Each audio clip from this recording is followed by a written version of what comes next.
Hi friends, small business ஓனராக இருக்கீங்கன்னா இந்த மாதிரி ஒரு ஸ்கேம் வந்து நடந்துகிட்ருக்கு. இதை வந்து கவனிச்சுக்கோங்க. அதாவது என்னென்னா, நம்மள்கிட்ட வந்து ஒரு 10-15 ப்ராடக்ட் ஆர்டர் பண்ணிவிடுவாங்க. பேமெண்ட் நம்பர் கேட்பாங்க. நம்மளும் ஜிபே நம்பர் கொடுத்துருவோம். பேமெண்ட் பண்ணிவிட்டு நமக்கு ஒரு ஸ்க்ரீன்ஷாட் அனுப்புவாங்க. 1000 ருபீஸ் ஆர்டர்னு வச்சுக்கோங்களேன்.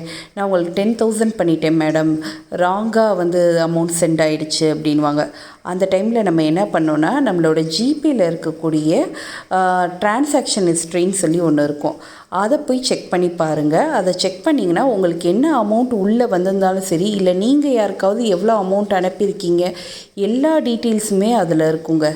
அதை செக் பண்ணுங்கள். யாராவது உங்களுக்கு அமௌண்ட் அனுப்பியிருக்கேன்னு சொன்னாங்கன்னா, அதில் வரலை அப்படின்னா அந்த பர்சன் உங்களுக்கு அமௌண்ட் அனுப்பவே இல்லை, ஃப்ராடு பண்ணுறாங்க. இவ்வளோதாங்க இந்த இதில் நீங்கள் கற்றுக்க வேண்டியது. எனக்கு இந்த மாதிரி வந்து கிட்டத்தட்ட 5-6 ப்ரொஃபைல்லேருந்து வந்துருந்துச்சுங்க.